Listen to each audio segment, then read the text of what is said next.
어, 우리 신앙인들입니다. 그리고 우리는 교회에 지금 속해서 함께 예배를 드리고 있습니다.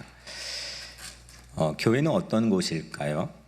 또 신앙인들이라고 하는 우리들의 삶은 어떠해야 될까요? 너무 당연한 질문 같지만 사실 늘 우리에게는 긴장감을 주기도 하고 또 때로는 부담이 되기도 하고 때로는 그것 때문에 유익을 얻기도 하는 그런 질문입니다. 교회가 어떤 곳입니까? 교회는 나에게 어떤 의미가 있습니까? 신앙인으로 산다는 것은 또 어떤 것입니까? 물론 여러 가지 답이 있겠지만 저는 가슴 한켠에 이런 생각들 가지고 있습니다.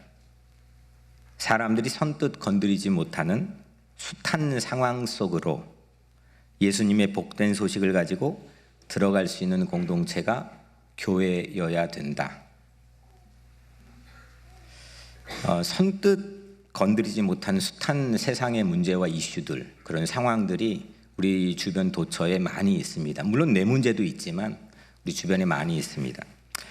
그런 상황 속으로 예수님께서 우리의 복음이시다, 예수님께서 주신 복된 소식을 가슴에 품고 그 안으로 들어가는 겁니다. 그게 교회라고 생각합니다. 그런 의미에서 서류 미비자들의 추방 위기에 놓인 상황을 그냥 지나치지 않고 들어가는 그런 공동체가 되어서 이민자 복귀 네트워크를 함께 섬기고 있습니다. 그런 일을 할 때 여러분들 생각엔 제가 두려움이 있을까요, 없을까요? 티가 나지 않을지는 모르겠지만 상당히 두렵습니다. 불편한 것도 많이 있습니다. 사람들과 만나서 불편한 이야기를 꺼내고 또 설득해야 되고 또 이게 하나님의 일이라고 하는 것을 이야기해야 되고 굳이 듣지 않아도 될 얘기를 또 듣게 되기도 하고 또한 지금 교회마다 주일학교가 전부 다 문을 닫거나 어려움에 처해 있습니다. 그래서 크리스찬 칠드런 보이스라는 것을 만들어서 그래도 어린이부들을 지켜내고 살려야 되는 거 아닙니까? 해서 어린아이들의 입술에 복음을 담아서 영상을 제작해서 전도지로 사용하는 CCV를 만들어서 하는 일도 사실 여간 피하고 싶은 부담되는 일이 아닐 수 없습니다. 신학생들이 신학교마다 비어가고 있습니다. 우리의 다음 세대들의 교회의 선장들이 보이지 않고 실종되어 가고 있습니다. 이 일에 관심을 두는 것 좀 무섭습니다. 두렵습니다. 이렇게 숱하게 우리 주변의 사람들이 터치하지 않는, 건드리지 못하는 그런 상황 속으로 우리를 내몰아서 예수님의 복된 소식을 가슴에 품고 그래도 세상에 희망이 있습니다, 이게 희망입니다 라고 그냥 결연히 들어가는 것, 우리에겐 상당히 불편한 일이고 또 두려운 일이고 피하고 싶은 일이고 그냥 가만히 있어도 되는 건데 그런 생각을 솔직하게 여러분들과 나누고 싶습니다. 그런데 교회는 그래야 된다고 생각합니다. 왜냐하면 예수님께서 그랬기 때문입니다.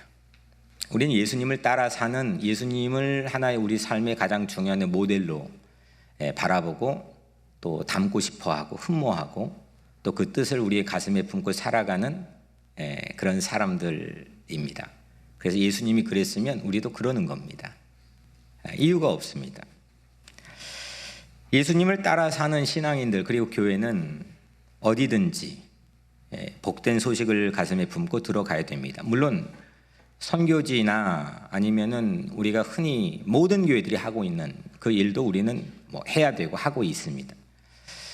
하지만 선뜻 건드리지 못한 그런 우리 주변의 아픔들, 상황들, 거기에도 예수 그리스도의 복된 소식이 전해져야 되고 우리는 그 안에 들어가야 된다고 생각을 합니다. 오늘은 하나님께서 어떤 상황으로 우리를 함께 이 예배 안에서 인도하시냐면 아파하시는 그런 환경입니다. 아파하는 환경입니다. 이 환경을 보는 하나님도 아파하고 그 환경의 위기로 인해서 우리들도 아파하는 그런 환경, 창조 세계로 우리가 함께 예수 그리스도의 복된 소식을 가슴에 품고 하나님의 인도하심을 따라 조심스럽게 함께 들어가 보려고 합니다. 여러분들이 아마 저보다 더 좋은 유익한 정확한 통계 자료들을 많이 접하고 또 알고 있을 수도 있는데, 이 지구에 매일 에브리데이 매일 200만 톤의 쓰레기가 배출됩니다. 저희 집에서는 쓰레기를 모아서 버리는 날이 수요일 아침 또 금요일 아침입니다. 뭘 했는지 한 2, 3일 되면 쓰레기가 그냥 한 보따리 이렇게 쌓입니다. 근데 200만 톤이 이 지구에서 어디다 버리지? 하지만 여튼 쓰레기를 사람들은 소비하고 배출합니다. 그리고 매년 5억 톤, 무려 5억 톤의 기름, 오일이 사고나 폐기물로 유출이 되고 새고 있습니다. 6,500만 톤의 오물이 매년 바다로 들어가서 바다를 오염시키고 또 바다의 수많은 종들을 사라지게 하고 땅을 오염시키고 있습니다. 근데 이 정도로 오늘은 환경이 오염된 사례를 언급하고 오늘 말씀 안에서는 가급적 더 언급하지 않으려고 합니다. 이런 피해 사례, 어떤 위기의 반증, 그리고 우리가 환경이 오염되고 있는 지구촌의 모습들, 그런 기후의 징후들을 더 이상 오늘은 가급적 언급하지는 않으려고 합니다. 그보다 오늘 함께 나누고 싶은 것은 이 오염되는 지구촌 안에서, 이 지구 안에서 신앙인으로, 그냥 일반 사람 아니고 우리 신앙인으로 살아가는 우리들이 지켜야 될 원칙은 무언가? 구체적인 실천 대안을 우리가 논하기에 앞서서 우리는 신앙인으로서 여튼 명백하게 이렇게 쓰레기가 배출되고 오염되고 소비되고 망가지고 파괴되는 이 지구촌에서 살고 있는데, 신앙인으로서 우리 가슴에 품고 살아가야 될 원칙은 뭔가? 이런 위기에서 신앙인들은 과연 게임 체인저 역할을 할 수 있다고 믿고 있는가? 어떤 근거인가? 그런 희망을 세상에 자신 있게 말할 수 있는가? 또 그렇게 되어야 하는가? 이런 문제들을 중심으로 함께 우리가 나눠보려고 합니다. 먼저 책 한 권을 여러분들이 소개하려고 하는데, 제가 아주 대박 책을 읽었습니다.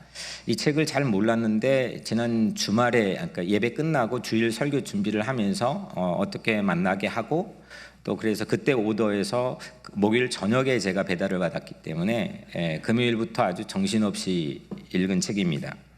책 제목은 나의 지구를 부탁해 라는 책이고, 세계 수많은 다양한 언어로 번역되어 세계 베스트셀러가 2008년부터 된 그런 책입니다.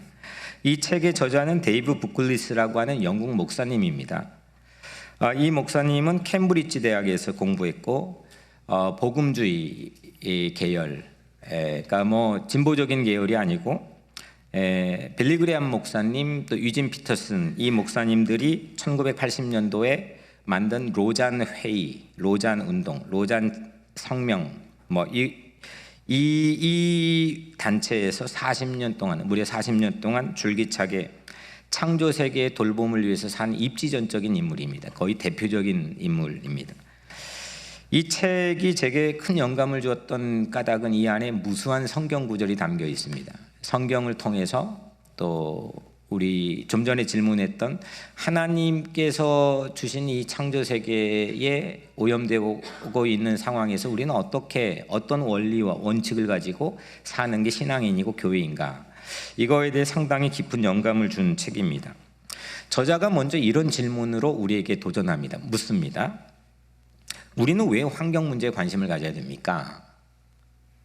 관심 안 갖고 사는 게 여러분들 대부분 삶이고, 오늘 그냥 예배 드리니까 아마 관심 갖는 게 대부분일 텐데, 왜 우리는 여튼 환경 문제, 이 환경 위기에 관심을 가져야 됩니까? 여러분들 뭐라고 생각합니까? 사람마다 여러 가지 다양한 이유가 있을 수 있습니다. 여러분들의 생김과 생각이 천차만별로 다양한 것처럼 이 환경 문제에 관심을 둘까? 왜? 그 이유는 아주 천차만별로 다양할 수 있습니다.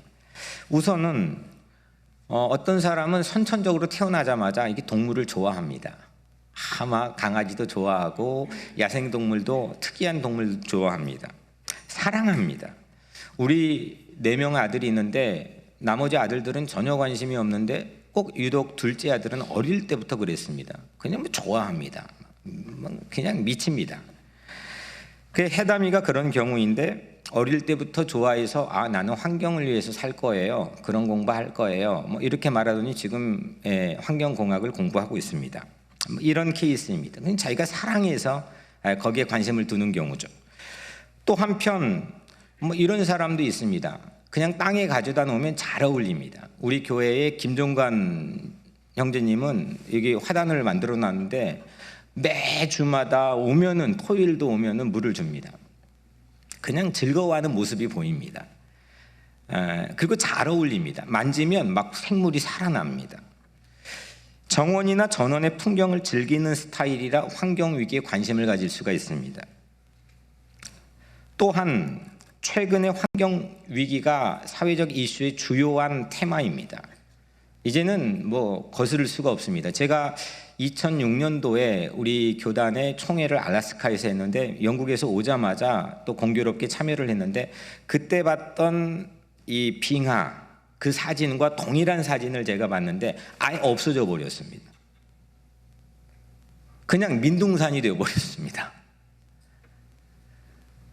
지금 알프스에는 그냥 만년설로 덮여있던 융프라우 그 근처에 그냥 늘 그냥 눈이 있어야 되는 그곳에 눈이 없고 자갈만 있습니다.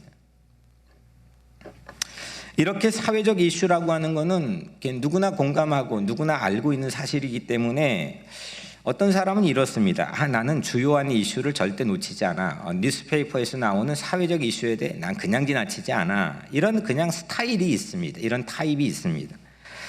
그래서 환경 문제, 환경 위기에 관심을 두는 사람도 있겠죠. 또한 마지막으로는 환경 위기가 초래하는 그런 그 결과들, 지금 어떤 재해나 아니면 천재지변, 예기치 못한 그런 위기들이 그냥 시시각각으로 뭐 너무 당연하게 일어납니다.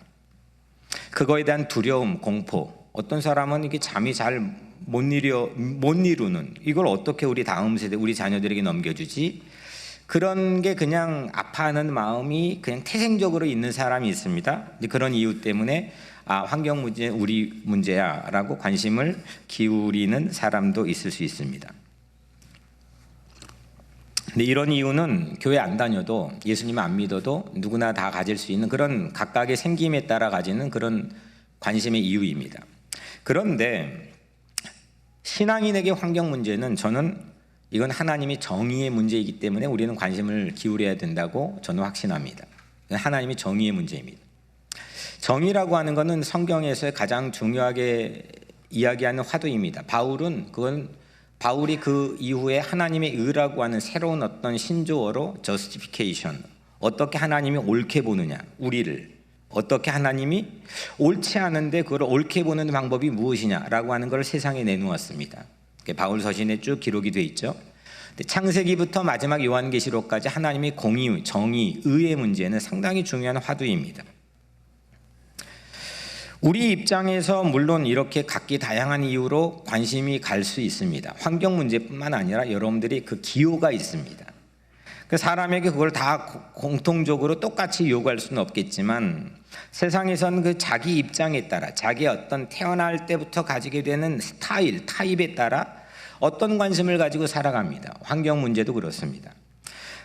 이렇게 내 입장에서 관심을 물론 둘 수도 있습니다만 신앙인이라면 내 입장에서 시작하는 게 아니라 분명히 하나님 입장에서 시작해야 됩니다.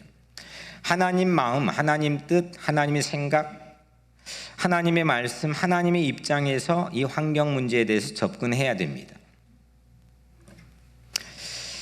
그래서 제 생각, 모든 것, 여러분들의 생각 다 한번 내려놓고 그 하나님의 입장이라는 게 뭔지, 왜 우리는 환경 문제에 관심을 가져야 되는지, 그걸 오늘 함께 나눠보려고 합니다. 이를테면 오늘날 세상의 가장 큰 위협 중에 하나를 기후위기라고 말합니다. 기후위기로 우리에게 닥치고 있는 어려운 문제들이 상당히 많이 있습니다. 정말 아까 말하는 것처럼 뭐 2006년이면 뭐 그렇게 많이 오래된 세월이 아닌데 그냥 어마어마한 아이스버그가 그냥 사라져 버렸습니다. 이로 인해 해수면이 상승하고, 이로 인해서 기후가 바뀌어지고, 이로 인해서 우리가 알던 생물들이 사라지고, 이게 세상의 가장 큰 위협 중에 하나라고 이구동성으로 말합니다. 그런데 저는 다르게 말하고 싶습니다.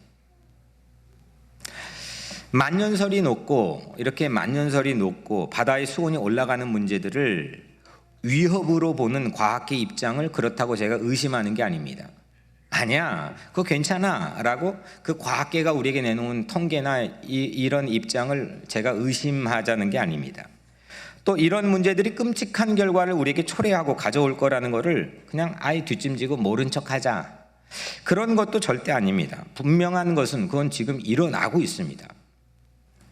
그런데 기후위기라고 하는 것 또한 지구에 닥친 더 거대한 문제의 증상에 불과합니다.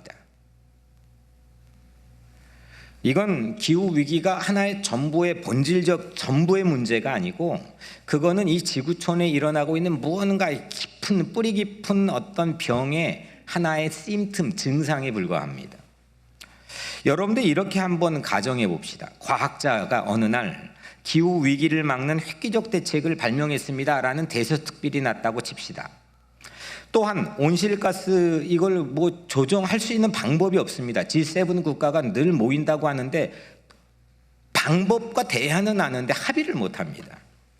그리고 지키지 못합니다. 이런 온실가스를 일거에 마법처럼 해결할 수 있는, 이게 그러니까 이게 흡수할 수 있는 그런 해결책을 어떤 사람이 찾아서 뭐 노벨 화학상을 탔다고 칩시다. 만년설이 이젠 더 이상 녹지 않고 그 녹는 속도를 완전히 멈춰버리고 해수면을 그대로 유지할 수 있는 비책을 세상에 내놓았다고 칩시다. 지금 숲이 사라져서 사막이 돼서 식량이 부족해 식량이 하나의 무기화되는 그 숲과 산호초가 사라지지 않고, 또 기후위기로 수백만 명의 기후난민이라는 새로운 신조어가 등장해서 살터전이 잃어버려져서 강제 이주를 하지 않아도 되는 그런 방책을 누군가가 내놓았다고 칩시다.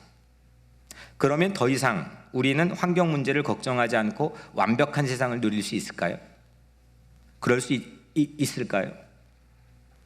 간혹 그런 어떤 틈새로 그런 정책과 그런 발명이 일어나는 뉴스를 우리는 보기도 하지만 절대 세상은 그렇지 않습니다. 여전히 환경 문제로 세상은 걱정하고 있고 염려하고 있고 모이고 있고 함께 궁리하고 있습니다. 절대 그렇지 않습니다. 여전히 환경 문제는 있을 겁니다. 우리가 대안을 몰라서 이런 위기에 처해 있는 걸까요? 대안을 이 똑똑한 사람들이 얼마나 잘 아는지 모릅니다. 다 아는데 못했습니다. 다 알고 있는데 여전히 위기는 오히려 급속도로 우리 앞에 다가오고 있습니다. 이런 근거와 이유로 기후위기라고 하는 것은 훨씬 더 위중한 병의 대표적인 심틈, 증상일 뿐입니다. 이게 전부가 아닙니다. 이게 보다 더 큰 밑에는 뭔가 깊은, 뿌리 깊은 질병, 병이 있습니다. 이걸로 나타난 한 심틈이 기후위기입니다. 이걸 우리가 정리해내야 됩니다. 왜냐하면 이게 신앙인들이 갖고 있는 하나의 어떤 시각 자체가 세상과 구별되지 않고 똑같아져 버립니다. 모든 문제가 그렇지만 저는 환경 문제 또한 그렇다고 생각합니다. 인간이 무엇보다 지구와 관계를 맺어야 되는데, 이 지구, 우리 발 딛고 산 지구와 땅과 관계를 맺어야 되는데 잘못 관계를 맺은 것으로부터 나타나는 하나의 증상, 그것이 기후위기입니다. 우리는 어떤 관계를 맺어야 되고 이 관계를 왜 맺어야 되고 그것의 의미가 뭐고, 이걸 사람들이 별로 관심 갖지 않습니다. 그냥 이게 막 일어났다, 문제가 됐다, 파괴됐다, 아파한다, 저마다 거기에 대한 대안과 대책은 그런데 명석하게 어떻게 기가 막히게 내놓습니다. 근데 지킬 능력이 없습니다. 신앙인의 입장에서 이 병의 뿌리는 하나님의 뜻을 잘못 읽고 있기 때문입니다. 그래서 1967년 린 화이트라는 미국의 목사이면서 최고의 환경 화공학자였는데, 이 사람이 이건 모두 다 기독교의 잘못 때문입니다 라고 말했습니다. 그로부터 세상에서는 이 환경 문제에 관한 논란이, 미국으로부터 출발한 이 이슈가 아주 중요한 논란과 화두가 되었습니다. 하나님께서는 지속 가능하게 주셨습니다. 심지어는 우리 영혼이 이제는 끝장날 판인데 우리 영혼에게 영원, 이터널리티라고 하는 걸 주었습니다. 지속 가능 정도가 아닙니다. 그렇게 우리에게 주셨습니다. 그런데 지속할 수 없는 방식으로 우리가 살아온 것이 문제입니다. 지구촌 아니면 땅, 생명 모든 것과 우리의 삶의 관계를 맺는 방식 자체가 지속 가능이 안 되는 방식으로 우리는 살고 있습니다. 이게 문제입니다.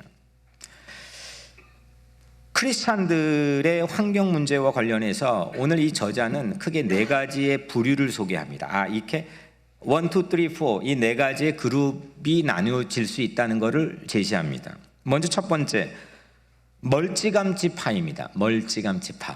이건 뭐냐면, 환경 문제는 어쩐지 위험한 주제 같아. 그리스도인이면 이 문제를 멀리하는 것이 안전하겠어. 이런 겁니다. 이건 좀 델리케이트해. 이게 사람들에게 논란의 이슈가 될 수 있어. 그러니까 이건 좀 약간 멀찌감치 떨어져 놓고 목사도 말하지 않고 그냥 신앙인이라면 약간 일정 거리를 유지하는 게 훨씬 더 편해. 그게 멀찌감치파입니다. 두 번째, 나몰라라 파입니다. 나몰라라. 이거는 이런 겁니다. 지구 걱정을 왜 해? 복음은 영혼을 위한 것이지. 물개 따위를 구원하고자 하는 게 아니잖아. 이겁니다. 아마 이 두 번째 부류의 대부분의 교회들이 아마 포함되어 있지 않을까 싶습니다. 인간, 또 인간의 영혼을 구원하는 거에 총력을 기울이는 대사명을 가지고 있는 교회들, 이게 창조세계나 그 안에 있는 생명체들, 이거에 뭐 왜 우리가 관심 가져야 돼? 우리 복음 전하기도 바쁜데. 이게 나 몰라라 파입니다. 세 번째로는 묻어가기 파입니다. 나 대신 지구 걱정하는 사람이 있어서 참 다행이네. 나까지 걱정할 필요는 없겠지. 이런 겁니다. 누군가가 하고 있구나. 나도 그거 해야 되지만 그래도 참 다행이다. 이게 그냥 묻어가기 파입니다. 저도 묻어가기 파에 좀 속해 있지 않았나 싶습니다. 우리의 삶이라고 하는 게 알긴 알지만, 동의하긴 하지만 우리 안에 있는 어떤 그 일정한 한계의 에너지와 시간들, 또 우리의 삶에 대한 일정과 모든 것들을 분배해 사용하는데, 그게 중심이야? 그건 아니잖아. 누군가 하고 있으니까. 선교를 누군가 하고 있으니까. 누군가 기도하고 있으니까. 그래서 묻어갑니다. 그래서 우리 삶에서는 오히려 어떤 중심, 코어, 밸류, 그 핵심적인 가치를 잃어버릴 때가 많이 있는 거죠. 마지막, 이게 중요한 거죠. 필요불가결 파입니다. 필요불가결. 이건 필요불가결은 꼭 뭡니까? 꼭 필요하다는 거죠. 없어서는 안 된다는 겁니다. 꼭 해야 된다는 겁니다. 이런 겁니다. 하나님의 창조 세계에 관심을 갖는 것은 하나님과 인류를 향한 하나님의 목적을 이해하는 데 꼭 필요한 일이야. 그러니까 하나님의 창조 세계, 이 자연, 환경, 생명 모든 것들에 관심을 두는 것은 하나님의 목적을 이해하고 인류의 존재 이유를 이해하는데 이거는 꼭 필요한 일이야. 이게 필요불가결 파입니다. 이건 4번째 오늘 초점을 맞춰서 한번 여러분들과 나눠보려고 합니다. 우리는 물론 필수 불가결해야 됩니다. 뭔가 신앙의 가치가 중심이고 예수님이 따랐다고, 예수님이 하셨다고 생각한다면 우리 삶에는 필요불가결하는 가치가 생기는 겁니다. 이유가 생기고 명분이 생기는 겁니다. 그래서 불편해도, 조금 두려워도, 좀 몸살이고 싶어도 그래도 해야 될 이유와 명분이 생기는 겁니다. 그게 우리를, 그리스도 예수를 십자가의 길을 일지라도 따라가게 구체적으로 우리 삶의 현장에서 만들어준 힘이 되는 겁니다. 이 뜻은 필수 불가결파라고 하는 건 이런 겁니다. 좀 쉽게 얘기하면 기도하고 우리가 예배하고, 오늘 모여 예배하고 또 전도하고 이런 것과 동일하게 창조 세계를 돌보는 일도 예수님 따르는 삶에서 예배드리는 만큼 빼놓으면 안 될 부분이라는 것을 인지하는 겁니다. 그래서 오늘은 구체적인 실천 대안, 1년에 한 번씩 우리의 병을 모아봅시다. 또 여러 가지를 논하기보다는 이 문제를 성서에서, 성경, 하나님의 마음과 뜻이 담겨있는 하나님의 입장인 성경에서 우리가 한번 시작해 보려고 합니다. 여러분들, 창세기는 세상의 시작을 이야기합니다. 세상이 짠 하고 나타난 시작을 얘기하는데, 여러분들, 세상이 시작될 때 누가 있었습니까? 없었습니까? 없었죠. 그런데 여러분들, 오늘 그 세상의 시작의 이야기를 읽었습니까? 안 읽었습니까? 봤죠? 읽었죠? 우리는 그때 기록을 읽고 있습니다. 세상이 시작될 땐 누구도 있지 않았고, 심지어는 무라고 했습니다. 어떤 머티리얼, 물질, 빛, 어떤 원료 자체가 없습니다. 세상의 이 고대 종교나 현대 어떤 다른 여타의 종교와 구별되는 한 가지가 뭐냐면, 거기도 창조의 이야기를 합니다. 하지만 거기는 무언가의 머티리얼을 가지고 시작합니다. 근데 하나님께, 우리가 믿고 있는 하나님은 무에서 유를 창조하셨습니다. 아무도 있지 않았습니다. 근데 오늘 신기하게 우리는 그 기록을 읽었습니다. 그래서 인간은 호기심이 생깁니다. 이건 아주 태구적부터 내려오는 인간의 어떤 본능적인 호기심인데, 그 호기심을 가지고 창세기를 읽어왔습니다. 뭐냐면, 우리가 어떻게 이 땅에 오게 되었는지 사람들이 궁금해합니다. 어떻게? 있었던 사람이 없습니다. 그래서 사람들은 본능적으로 궁금해합니다. 어떻게? 인간이 흙으로 만들어지고 하나님의 형상을 닮아 만들어졌는데, 여자라고 하는 존재는 갈빗대를 갖다 만들어졌고, 며칠째 만들어졌고, 그 순서로 어떻게 만들어졌고, 이 매뉴얼에 대해 상당히 사람들은 관심을 갖습니다. 이런 것 때문에 창조과학에 전 필요 없다고 생각하지만은 그런 것도 만들어지고 그렇습니다. 억지가 만들어집니다.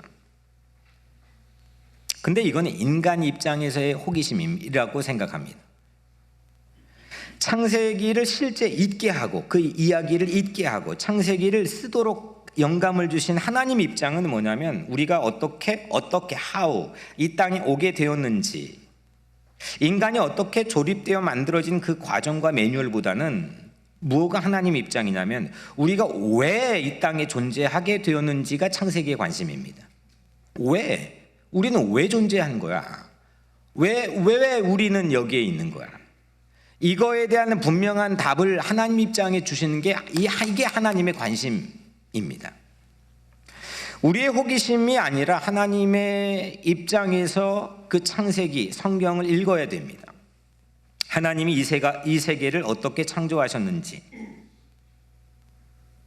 이게 아니라 하나님께서 왜 이 세계를 창조하셨는지, 왜 이 창조 세계를 왜 하나님께서는 첫째 날, 둘째 날, 셋째 날 이렇게 만드셨는지, 왜, 어떻게를 메모라이즈 하는 게 중요한 게 아니라 왜, 하나님의 의중은 무엇인지, 우리 존재 이유는 무엇인지,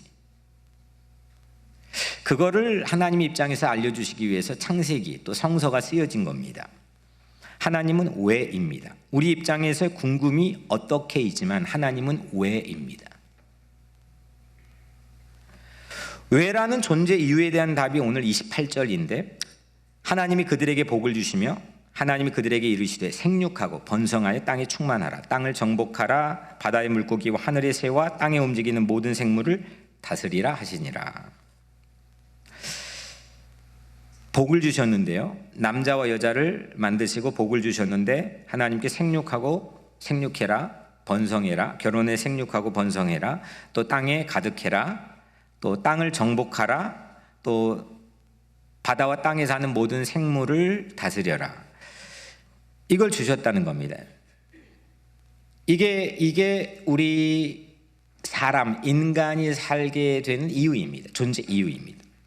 이것은 한 남자와 한 여자, 첫 사람에게 하나님이 주신 인류의 첫 번째 사명입니다. 우리는 마태복음 28장, 사도행전 1장 8절에 대사명, Great Commission을 가지고 있습니다. 그 교회는 그 땅끝까지 복음을 전하기 위해 정신없이 모든 걸 돈도 내고 뭣도 하고 다 쏟아붓습니다. 그런데 그것보다 이전에 하나님께서는 두 가지의 약속을 주셨는데 하나는 자손 번성이고 하나는 땅에 대한 약속입니다. 이 약속으로 옛 계약에 있는 구약이 이루어졌고 그 이야기들이 무수하게 위대한 인물들을 출연시키고 있습니다. 수없는 존재 이유를 말했습니다. 예레미야도 이사야도 다니엘도 수없는 사람들이 다양한 환경에서 네가 사는 이유는 이거야 라고 말해줬습니다. 그걸 비전 스테이트먼트라고 합니다. 그런데 그 모든 것보다 가장 먼저 하나님께서 인간, 사람에게 주신 첫 번째 사명, 그건 뭐냐? 오늘 28절입니다. 사람이 있는 이유, 이거는 창조세계가 있는 하나님이 준 이유입니다. 창조세계가 있는 이유, 하나님이 인간에게 주신 인간의 존재 이유입니다. 충만하라, 생육하라, 정복하라, 다스리라. 그런데 여기에서 가장 특히나 15세기 이후에 500년 동안 이 서구 문명 사회에서 가장 이거를 왜곡해서 오해해서 잘못해서 특히 산업혁명과 덧붙여져서 이 기독교인들에게 잘못 받아들여 잘못 살게 되는 한 가지 말이 땅을 정복하라입니다. 땅을 정복하라. 어떤 느낌입니까? 정복하라라고 하는 히브리어는 가바쉬입니다. 이건 정복입니다. 근데 이 정복하라는 게 여러분들 느낌상 이 땅을 정복하는 게 무차별적으로 가서 개발하고 독점하고 파헤치고 파괴하고 망가뜨리고 그러라는 의미가 결코 아니겠죠. 다만 이 땅을 정복하라는 의미는 창조세계의 신적 권위를 부정하는 표현일 뿐입니다. 왜냐하면 이 기록이 처음 대중적으로 읽혀졌던 시기는, 창세기가 처음으로 대중적으로 읽혀졌던 시기는 바벨론 포로 시대입니다. 바벨론 포로로 끌려갔더니 이게 뭐 신천지입니다. 이게 뭐 이런 어마어마한 화려한 세상이 있습니다. 그들이 믿고 있는 신들이 다 뭐냐면 창세기 1장에 하나님이 창조했다고 고백하는 태양, 라라고는 태양, 탄닌이라는 큰 물고기, 샤마임이라는 하늘, 이런 것들입니다. 아니 그들이 그 세상을 호령하는 제국, 우리를 포로로 끌고 왔던 그 제국이 믿고 있는 최고의 강력한 신이 내가 믿고 있는 야훼 하나님이 창조했다고 그들이 그 노예 주제, 포로 주제 고백하는 겁니다. 어마어마한 가슴에 웅장한 장엄한 신앙 고백인 거죠. 땅 이건 신적 권위를 가지고 있는 그 숭배의 대상이었습니다. 근데 그게 아니라는 겁니다. 그런 의미가 땅을 정복하라라는 의미입니다. 땅을 막 파헤치고 그걸 막 누르고 약탈하고 무차별적으로 개발하라는 그런 의미가 아니라 거기에 신적 권위를 부여하지 말라, 10계명의 제1계명을 어기는 것이다 라고 하는 겁니다. 여러분들 상식적으로 전쟁도 없던 창조의 첫 번째 주간, 빛이 있으라 빛이 만들어졌고 그 다음 하늘이 또 바다 구별되고, 이런 창조의 인류 역사상 첫 번째 주간, 그 주간에 땅과 너희들 전쟁 선포하라, 그렇게 말씀하실 리는 만무합니다. 하나님께서 또한 이걸 만드시고 하나님 만들었잖아요. 누구에게 핑계하고 전가할 수가 없습니다. 하나님 만들었습니다. 그리고 하나님께서 매번 그걸 만드시고 뭐라고 했습니까? 보시기에 좋았더라 했습니다. 참 좋았다. 그 좋아하신 창조세계를 파괴할, 망가뜨리고 부서뜨릴 그런 권한을 인간에게 주신 게 아니라는 겁니다. 하나님께서 만드시고 좋아하신 창조세계를 보호하고 관리하고 돌봐라 라고 한 청지기의 사명, 인류의 첫 번째 사명입니다. 이 첫 번째 우리 인간의 존재 이유, 더불어 함께 살아가는 것, 공존하는 것, 섬기고 돌보는 것, 이게 인간이 가지고 있는 하나님으로부터 부여받은 첫 번째 비전 스테이트먼트입니다.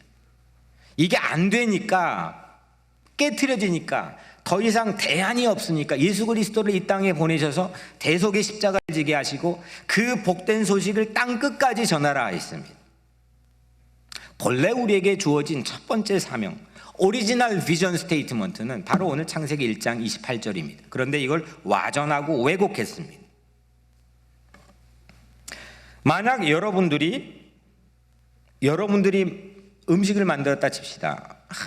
기가 막힌 음식을 우리 집사님, 권사님 만들었다 칩시다. 그리고 먹어보고 야 이렇게 맛있어 했어요. 근데 제가 같이 옆에서 맛보고 이게 맛이야? 했다고 칩시다. 그러면 어떨까요, 기분이? 괜찮을까요? 짜증나죠. 네. 그리고 마음이 상하죠. 이게 뭐야? 이렇게 맛있는 걸 내가 만들었는데, 내가 얼마나 사랑하는데, 그리고 또한 이게 사랑하는 관계라고 만약에 가정해 본다면 이건 사랑을 위배하는 거고 배신하는 거죠. 내가 사랑하는 사람이 만들고 좋아하고 정말 또 기뻐하고 사랑하는 거라면 그냥 우리 입장 정리는 분명해지는 겁니다. 같이 맛있게 먹고 좋아하고 기뻐하는 겁니다. 그런데 우리는 그렇지 않았습니다. 오늘 우리는 제가 잠깐 예를 들었지만 내가 사랑하는 사람이 만들고 좋아하고 사랑하는 건데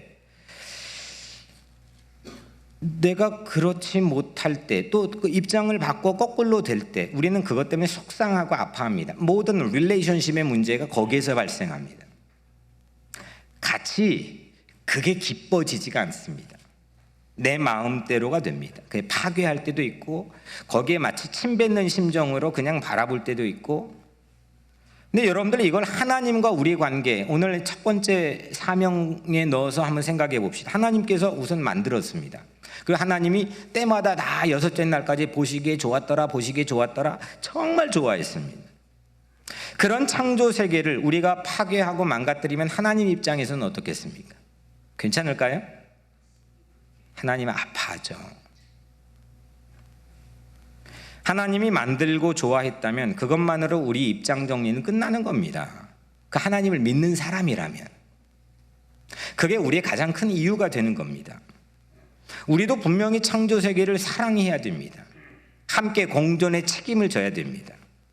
디모데전서 4장 4절에 하나님께서 지으신 모든 것이, 하나님께서 지으신입니다. 하나님께서 지으신 모든 것이 선하매 감사함으로 받으면 버릴 것이 없나니. 하나님이 만들고 좋아한 창조 세계, 그게 모두 선한데 그 더불어 살아가는 책임이 우리 인간에게 하나님께서 부여해 주신 첫 번째 사명이라는 겁니다. 그게 안 된다는 겁니다. 이건 돈이나 팔로시, 정책으로 되는 게 아닙니다. 과학으로 되는 게 아닙니다. 마음의 결단과 작심을 해가지고 되는 게 아닙니다. 그 똑똑하고 힘이 있는 사람들 모여서 협의조차 못해가지고 그 16살짜리 저기 스웨덴 소녀가 그 앞에 가서 그게 창피하지도 않은지요. 네.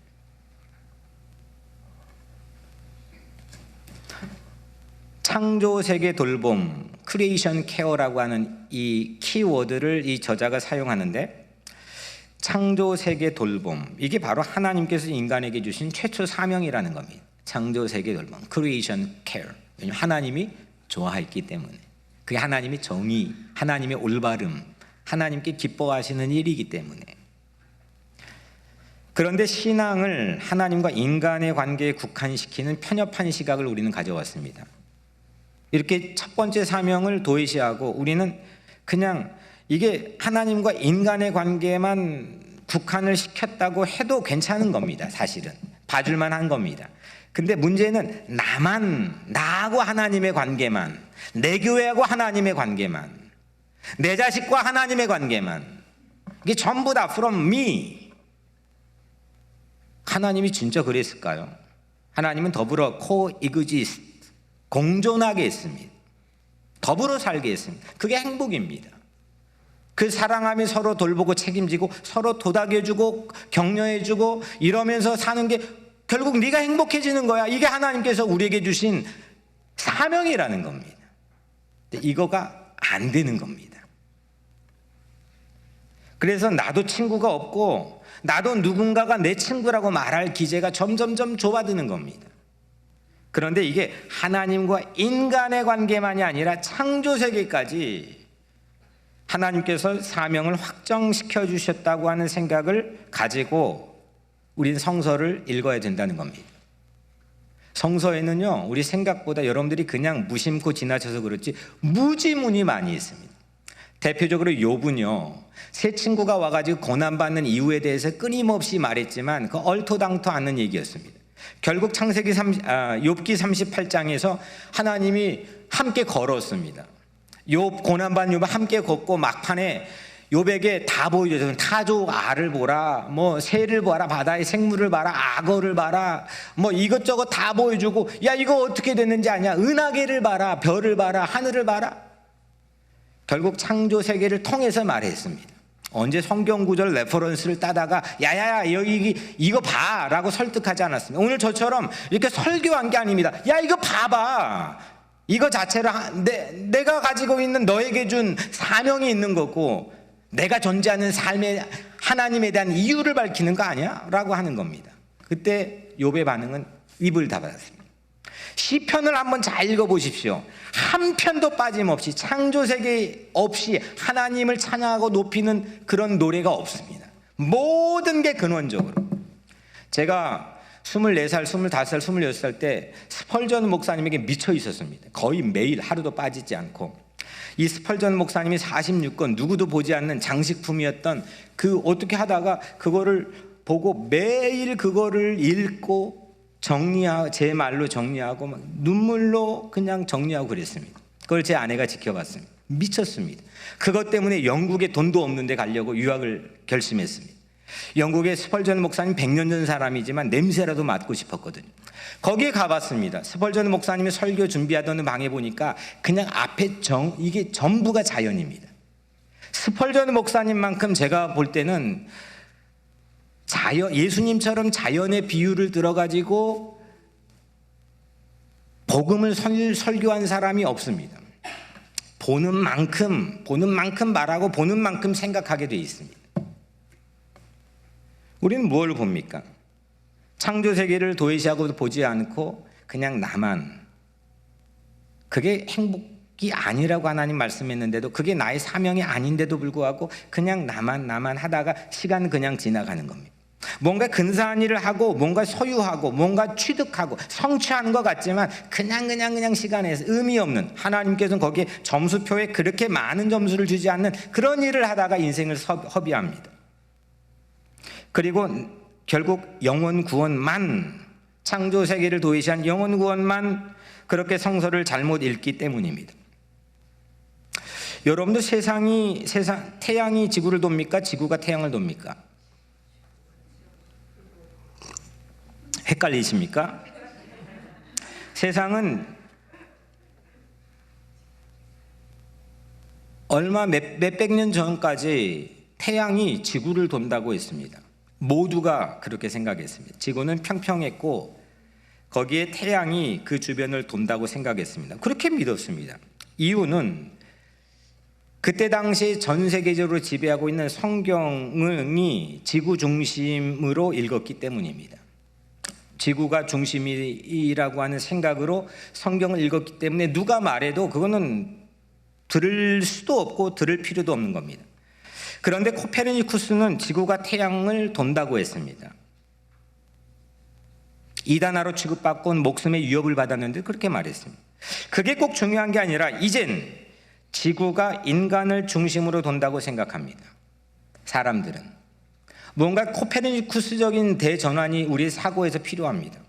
아니, 사람들이 전부 다 이 지구가 내 중심으로 돈다는 겁니다. 그리고 그게 제대로 안 돌 때는 나는 삐지거나 나는 상하거나 나는 아파합니다.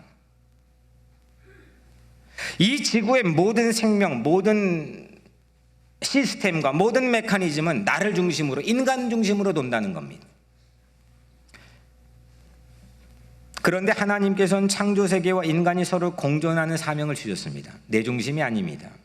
내가 그렇게 함께 도는 겁니다. 이게 오늘 성경이 우리에게 말씀하고 있는 겁니다. 하나님께서 좋아하셨습니다. 하나님께서 만드셨습니다. 하나님께서 사랑했습니다. 이제 내 중심을 덜어내고 서로 공존하는 이 하나님께서 우리에게 주신 첫 사명을 하나님 주셨다고 하는 것을 깨달아야 됩니다. 그리고 코페르니쿠스 같이 우리는 그거를 말해야 됩니다. 창조세계는 결단코 그냥 내가 뭔가를 성취하고 하나님의 일을 하기 위한 단순한 스테이지의 배경이 아니라 우리와 함께 출연한 등장인물입니다. 하나님이 좋아하셨던. 마틴 루터가 이런 종교개혁가였죠. 마틴 루터가 이런 유명한 말을 남겼죠. 하나님은 성경에만 복음을 남기지 않았습니다. 하나님은 성경에만 복음을 남기지 않았습니다. 나무들 위에 꽃들과 구름과 별들 안에도 기록하셨습니다. 오늘 저자인 데이브가 이렇게 말합니다. 하나님께서 두 권의 책을 통해서 우리에게 말씀한다. 하나는 성경이다. 또 다른 하나는 하나님이 하신 일, 즉 창조세계이다. 하나님을 알려면 이 두 권의 책 모두가 필요하다. 성경이 만약에 없었더라면 우리는 창조세계에 묻어있는 하나님의 지문을 보면서도 완전한 그림으로 파악하지 못했을 것이다. 창조세계가 없으면 성경에서 우리는 그림을 그릴 능력을 상실했을 것이다. 괜찮은 말이죠. 성경과 창조세계를 통해서 하나님께서는 우리에게 하나님을 볼 수 있고 하나님 만날 수 있는 길을 주셨다는 겁니다. 창조세계는 하나님의 지문이 다 묻어 있습니다. 그래서 그걸 보고 야, 하나님께서 계시는구나 하지만 그게 하나님이 돼버리면 안 됩니다. 그건 하나님의 지문입니다. 하나님의 신성과 영광이 깃들어져 있는 보이는 하나님의 지문입니다. 근데 성경이 없이 그걸 읽으면 우리는 전체적 그림을 볼 수가 없습니다. 또한 창조세계가 우리 생각에서 없이 성경만 읽으면 교조주의에 빠집니다. 율법주의가 바로 그거였습니다. 그 사람들의 컨텍스트, 살아가는 환경과 현장 이걸 전부 다 그냥 빼놓고 성경만 내 위주로 그냥 똑똑똑 빼가지고 그냥 내 아전인수격으로 해석합니다. 전체 그림을 그릴 능력이 성경이 없다면 또 창조세계가 없다면 이건 온전한 그림을 그릴 능력이 없는 겁니다. 로마서 1장 20절 바울이 이렇게 말합니다. 로마서 1장 20절 유명한 말이죠. 창세로부터 그의 보이지 아니하는 것들 곧 그의 영원하신 능력과 신성이 그가 만드신 만물에 분명히 보여 알려졌나니 그러므로 그들이 핑계하지 못할지니라. 하나님, 목사님, 조선시대 기독교가 없던 우리 선조는 어떻게 되는 겁니까? 고구려 시대 우리 선조는 어떻게 되는 겁니까? 예수를 몰랐는데 어떻게 되는 겁니까? 기회가 없었습니다. 오늘 이 말씀은 그거는 우리 입장의 기준이고 하나님 입장에 우리가 알지 못하는 크고 놀라운 기준은 핑계하지 못한다는 겁니다. 왜냐?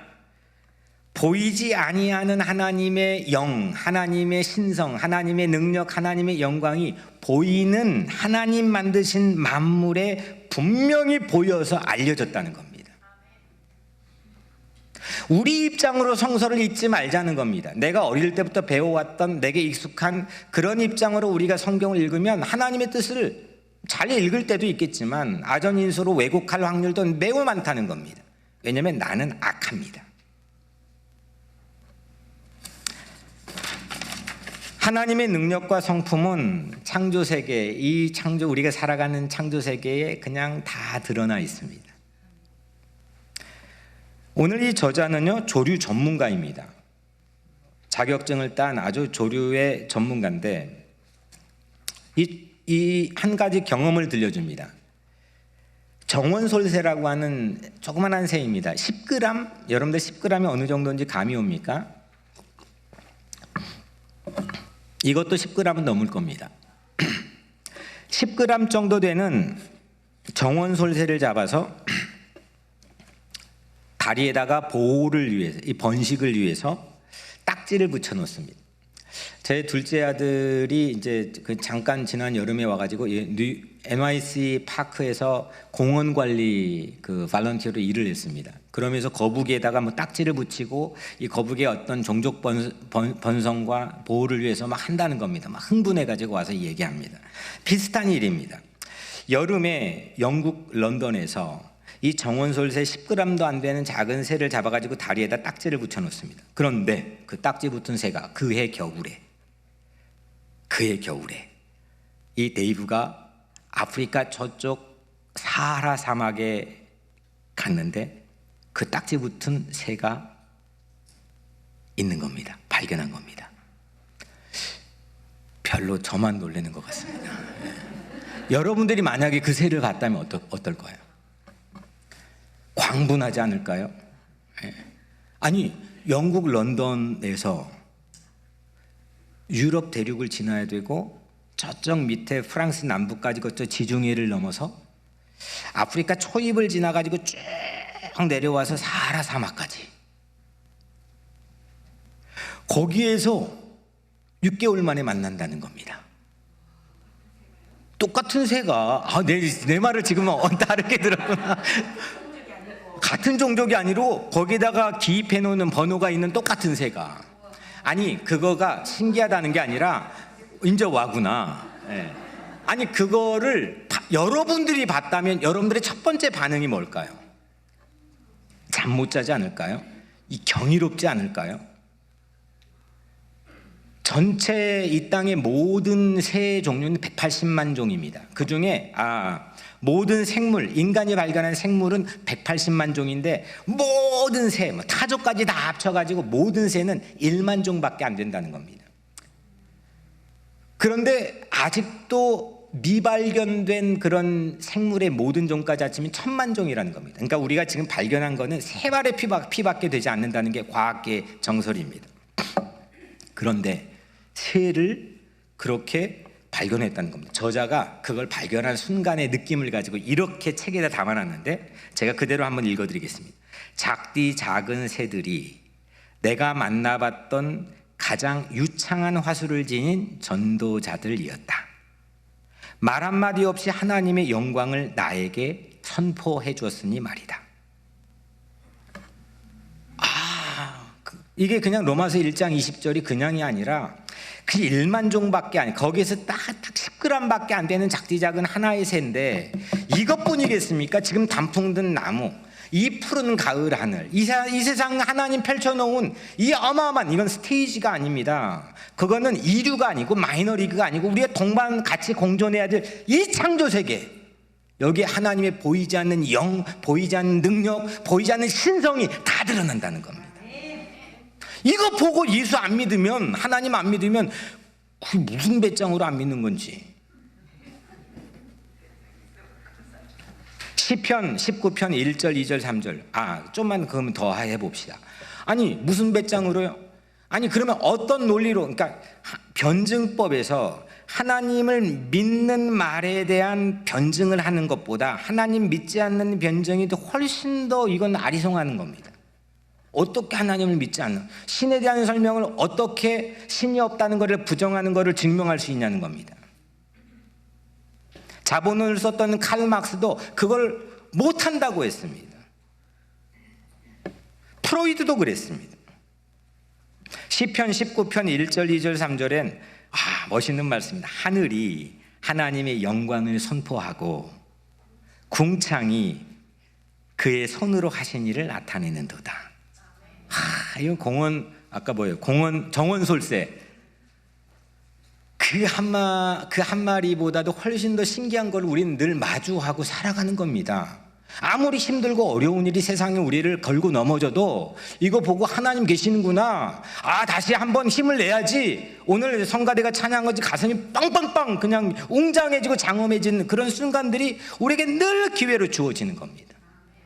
근데 문제는 나 중심이 아니라, 나만 잘 살려고 그런 게 아니라 창조세계와 더불어, 그리고 나만이 아니라 나와 함께 더불어 살아가는 누군가, 이웃과 더불어서, 이게 내가 그걸 돌보고 관심 있고 격려하고 책임지고 이게 사랑하며 사는 게 내가 행복해지는 길이라는 걸 하나님께서 우리에게 말씀해 주시는 겁니다.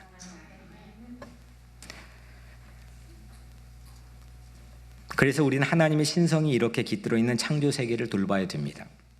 하나님이 좋아해서, 또 하나님이 그냥 다 거기에 신성, 보이지 않는 신성과 영광이 깃들어져 있어서 나만 중요하다는 이기적인 악에서 우리는 벗어나야 됩니다. 이게 신앙입니다. 이게 환경을 돌봐야 되는 성서가 제시하는 이유입니다. 나만, 내 교회만. 그래서 나중에 이거 가지고 점수표 가지고 하나님에게 나가면 이걸로 점수 잘 줄까요? 하나님은 그렇지 않다는 것을 성경에서 계속 말씀하고 있다는 겁니다. 나만에서 벗어나자. 저도 이 말씀 앞에서 이 설교를 준비하면 참 회개할 일이 많습니다. 창조세계는 둘째치고 나만. 그 이유는 또 한 가지가 있습니다. 무엇보다도 왜 우린 창조세계를 돌봐야 되느냐? 창조세계는 누구 거예요? 하나님 거죠. 그거 다 잘 아시죠? 근데 진짜 하나님 거라고 생각합니까? 사람들은 그걸 가지고 오늘날도 가장 먼저 초미의 어떤 그 월가의 스탁에 가장 강력한 영향을 미치는 게 땅값, 부동산값. 지금 우크라이나와 러시아의 전쟁이 일어난 여러 가지 원인과 이유가 있겠지만 그거는 땅을 차지하는 겁니다. 그래, 세력과 영향을 미치는 무서운 겁니다. 이거는 그렇게 큰 담론으로만 이야기하는 게 아니라 우리 각자의 삶에서도 마찬가지입니다. 이거 전부 다 하나님 겁니다. 하나님 거입니다. 시편 24편 1절 땅과 거기에 충만한 것과 세계와 그 가운데 사는 자들은 다 여호와의 것이로다. 아멘. 진짜 아멘입니까? 저에게도 진짜 아멘이다. 진짜 하나님의 것이다. 이건 내 게 아니라 다 하나님의 것입니다. 시편 50편 10절 11절 이는 삼림의 짐승들과 뭇 산의 가축이 다 내 것이며 산의 모든 새들도 내가 아는 것이며 들의 짐승도 내 것임이로다. 아멘. 레위기 25장 23절 바로 이 부분이죠. 토지를 영구히 팔지 말 것은 토지는 다 내 것임이니라. 아멘. 토지가 하나님 겁니다. 이런 거죠. 우리는 지금 대부분 이민자로 미국 안에 있는 시스템이지만 뭐죠? 집을 구입합니다. 근데 대부분 목돈이 캐시로 딱 있는 사람 모르겠지만 아마 대부분은 은행 융자를 얻어가지고 집을 구입합니다. 그러면 누구 겁니까? 내 겁니까? 실질적으로는 은행 거죠. 또 은행에 돈을 넣어놓았던 집단들의 것이죠. 근데 내 거라고 삽니다. 하나님께서 우리에게 주셨죠. 근데 그건 하나님 겁니다. 근데 우리는 임차대인으로 우리는 살고 있습니다. 거기에는 가격도 받지 않습니다. 우리를 돌보라는 책임을 우리에게 부여하면 함께 더불어 공존할 수 있도록 그냥 우리 것처럼 살게 하셨지만 우리 게 아닙니다.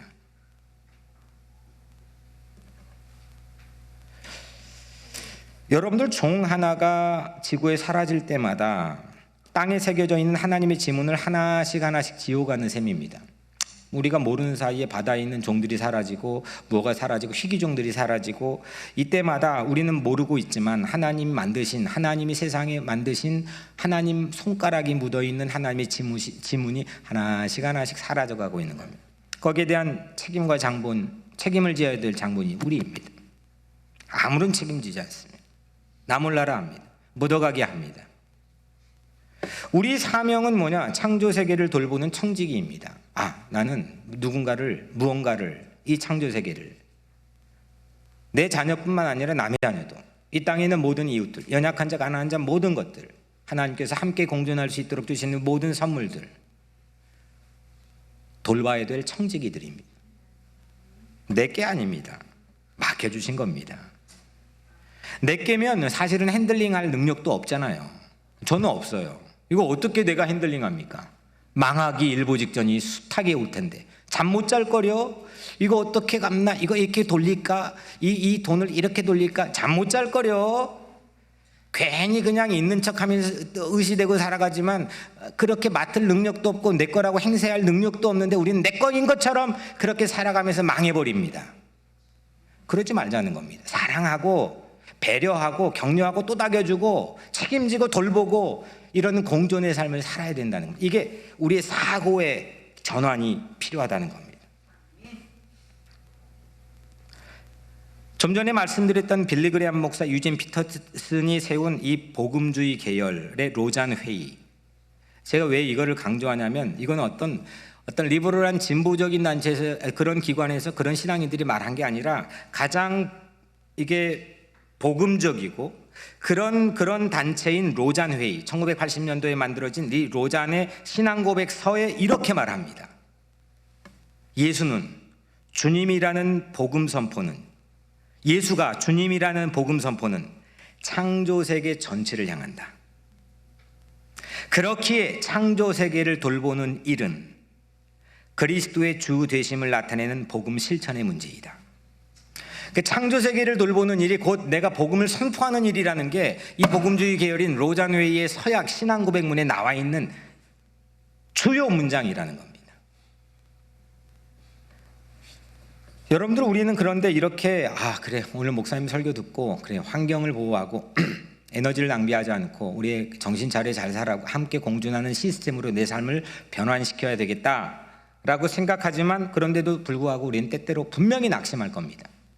세상의 환경운동가들, 그 사회운동가들이 분명히 낙심하는 모습들을 충분히 봅니다. 저는. 왜냐하면 이렇게 낙심하는 게 뭐 특별한 이유가 아니라, 이렇게 내가 하는 행동들, 온 마음 온 목숨 바쳐가지고 하는 작은 행동들이 너무 미미하고 때로는 너무 늦어버리는 것처럼 보일 때 그렇게 낙심합니다. 그런데 여러분들, 지금껏 저와 여러분들이 나눈 이 성서에서 하나님은 어떤 능력을 갖고 계시냐면 모든 생명을 서스테인, 홀딩할, 붙드시는 능력이 있는 줄로 믿습니다. 그리고 그 계획에, 붙드시는 계획에 사명자인, 불러주신 우리를 포함시키시려고 전심을 다하시는 분임을 믿습니다. 그때 하나님은 우리와 함께 하십니다. 그게 역사의 패러다임을 바꾸는 겁니다. 그게 우리가 희망을 얘기할 근거입니다. 그게 믿음의 능력입니다. 세상은 믿는 구석이 없고 데이터나 분석을 통해 하기 때문에, 믿는 게 없기 때문에 하다가 안 되면 중재합니다. 하다가 안 되면 낙심합니다. 하다가 안 되면 갈등에 분열합니다. 그런데 우리는 애초에 그런 사명이 있습니다. 명분이 있으면 움직이는 겁니다. 불편하고 힘들어도 아파도 피하고 싶어도 명분과 가치가 내 가슴에 쫙 들어오면 그냥 하는 겁니다. 무서운 겁니다. 로마의 원형 경기장에 밑에 장작더미 대놓고 십자가에 묶어놓고 거기 장작해서 막 죽이겠다고 엄포를 놓는 그런 상황에서도 찬양을 하면서 그냥 죽음을 기다립니다. 그 기계가 어디 있는 겁니까? 로마 황제가 두려워했습니다. 명분과 가치가 그 안에 있기 때문입니다. 가는 겁니다. 내 작은 행동들이 아무리 미미한 게 아닙니다.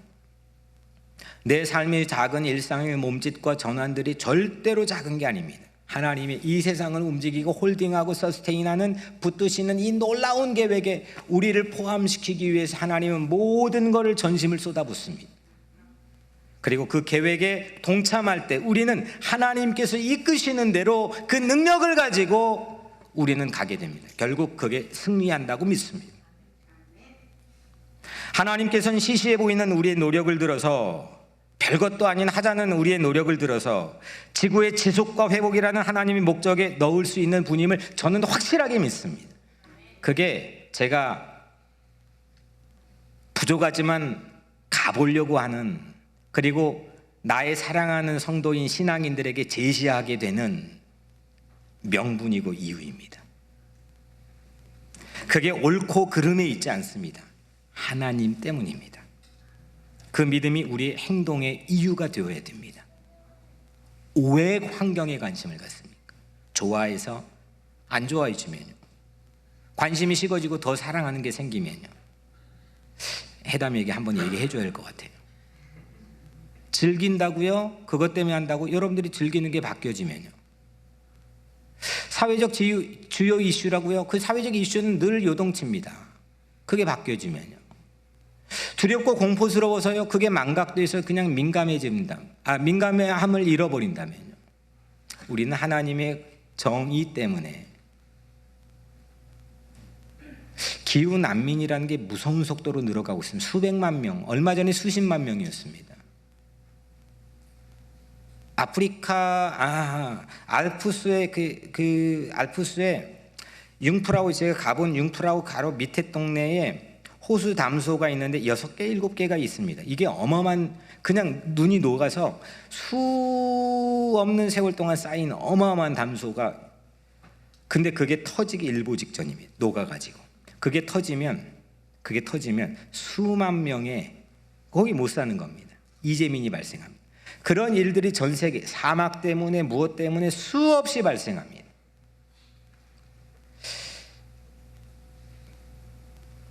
하나님은 거기에 대해서 어떤 관심을 가지고 계실까요? 그 하나님을 향한 우리의 믿음이 우리의 삶에 대한 행동의 기준과 명분과 가치가 되어야 됩니다. 하나님은 영원토록 지속 가능하게 붙들어 주시는 분이고, 사명으로, 이 첫 번째 인간에게 주신 사명으로 우리를 끊임없이 여전히 포기하지 않고 불러주신 분이심을 저는 믿습니다. 이제 그래서 우리 교회에서도 에너지 낭비하지 맙시다. 사실 저는 우리 교육자들하고 회의하면서 이번 여름에 막 유류가 막 5불 막 가까이 되고 막 그럴 때, 그 가스값이 천정부지로 치솟을 때 우리 불 끄고 한번 주일 예배 드립시다. 히터 그때 틀면 안 돼요. 에어컨 다 끄고 한번 예배 드립시다. 그때 환경주일 예배를 드리고 싶었는데 저의 어떤 부족함으로 그냥 기회를 놓쳤습니다. 그래서 오늘 드리게 되지만, 저는 그런 마음이었습니다. 아이들에게도 불 꺼도 조금 더 가볍게 살아도 약간은 불편할 수 있다는 그 지경을 넘어가지 않는 상황에서도 우리 살 수 있고 예배 드릴 수 있고 기도할 수 있다는 것을 보여주고 싶었습니다. 전부 다 우리의 다음 세대는 우리보다 훨씬 더 편한 것만 선택합니다. 편하면 절대 감사하지 않습니다. 점점 편리한 것도 선택하는 삶치고 절대 그 안에 폭포수 같은 감사 절대 나올 수 없습니다. 불편할 때, 어려울 때, 없던 것 넘어가 볼 때, 그때 내 안에 새로운 하나님을 향하는 감사가 치솟는 겁니다. 그런 능력과 에너지가 없이 우리는 그냥 살아가는 겁니다. 편리한 것만 1번, 2번, 3번, 4번에서 옵션 선택하면서, 교회는 그걸로 계속 끊임없이 제공해서 어떻게 하면 교회 성도들 더 모을까라고 하는 게 혈안이 되어 있습니다. 그렇지 말자는 겁니다. 우리 한국전쟁 때 막 폭격이 떨어지는 와중에서도 장로님들과 목사님들은 교회를 거기서 폭탄 맞으며 지켰습니다. 불이 꺼지는 그런 상황에서도 예배드렸습니다. 가난해도 오늘 하루 한 끼를 먹을 게 없는데도, 제가 오늘 얼마 전에 영상을 봤는데 어머니가 아기 포대기였고 먹을 게 없는데 그냥 교회 마루에 무릎 꿇고 엎드려 기도하는 1960년대 모습이었습니다. 그게 우리 오늘날 교회를 지켰고 오늘 우리 신앙을 지키는 겁니다. 우리가 잘나서 된 게 아닙니다. 그런 걸 나누고 싶었습니다. 단순히 에너지를 낭비하자는 게 아니라 뭔가 우리가 뚫고 나갈 힘이 과연 있는가, 그 명분과 가치가 과연 내 삶에 있는 건가, 그걸 우리 아이들에게 보여주고 싶었습니다. 환경주의에 오늘 보내는 이 기점으로 쓰레기도 좀 조심해서 버립시다. 불편을 기꺼이 감내하며 삽시다. 편리만을 추구한 삶에서 벗어나는 것, 이게 첫 번째 사명을 되살려 하나님과 함께 하나님이 좋아하고 하나님이 영광 드리는 그런 삶을 회복할 수 있습니다. 내 입장 말고 하나님 입장 말입니다. 일회용 사용 자제합시다. 한 번 쓰고 버려야 되는 것 조금 절제해 봅시다. 물론 모든 경우에 이 세상 삶에서 되기가 어렵겠지만 한번 그렇게 노력해 봅시다. 사고의 패러다임을 바꿉시다. 옷도 좀 덜 삽시다. 저는 가장 죄스러운 게, 제 아내에게 늘 말하는 게, 좀 이 옷 좀 한 두세 벌로 정리했으면 좋겠다. 미치겠습니다. 이걸 좀 어떻게 정리했으면 좋겠는데, 그래도 뭐 내 아내는 그냥 뭐 이쁘게 해주고 싶은 건지 뭔지 하여튼 뭐 그런데, 수건 우리 집에서 아들 쫓아다니면서 수건 막 애들이 쓰고 나면 막 그냥 이렇게 놓는데 계속 덜어놓습니다. 저만 아는 장소에다. 왜냐하면 이거 한 번 3번 잘 말리면 빨래 적게 할 수 있습니다. 좀 우리의 삶이 가벼웠으면 좋겠습니다. 아직도 우리 안에는, 저 마찬가지입니다. 얼마나 욕망이 많은지 모릅니다. 좀 가볍게, 오늘 기점으로 이 말씀을 기반으로 해서 우리 가볍게, 좀 신나게, 행복하게, 근사하게 하나님 원하신 첫 번째 사명자의 부르심의 길 안에 살아가자는 겁니다. 뉴욕 우리 교회 안에서 불 끄는 거, 쓰레기 좀 하는 것, 또 우리 교회는 워낙 따뜻하고 교제가 뜨겁다 보니까 그냥 막 신나게 그냥 같이 교제하고 그냥 일어납니다. 내가 있는 자리 컵이 어떻든 그냥 너무 좋은 겁니다. 막 그냥.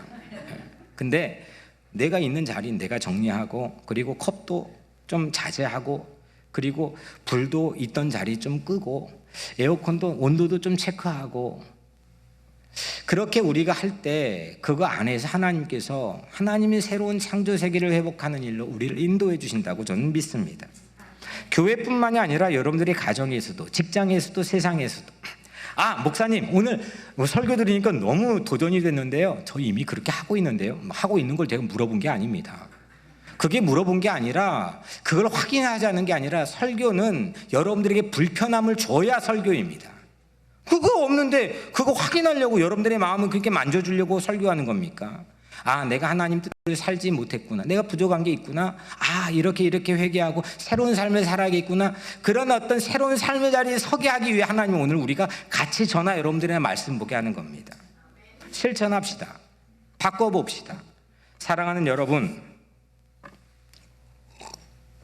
환경 문제는 하나님의 정의입니다. 거기에 그 이유 때문에 우리는 관심 둬야 됩니다. 환경을 돌보는 것은 하나님이 인류에게 주신 첫 번째 사명, 부르심, 존재 이유이기 때문에 우리는 관심을 가져야 됩니다.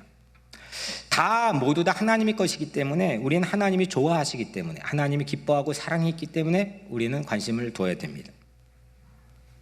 하나님 만드시고 좋아하시고 사랑하는 것만으로 우리 입장은 분명합니다. 제가 설교를 준비하면서 계속 제 마음에 주신 게 이름 비해서는 안 했습니다. 좀 무서워서. 이민자보호교회처럼 미국 교회들, 전 세계에 있는 교회들은 그래 생각이 있는 깨어있는 교회들이 기후 위기, TF, 환경 문제, 창조 세계 돌봄 그런 것들을 만들어서 무브먼트를 만들어냅니다. 그런데 제가 서치해 보니까 미국에 있는 이민교회, 한인 이민교회는 단 하나도 없습니다. 그냥 전부 다 코로나 이거 안 모이는데 어떻게 하나.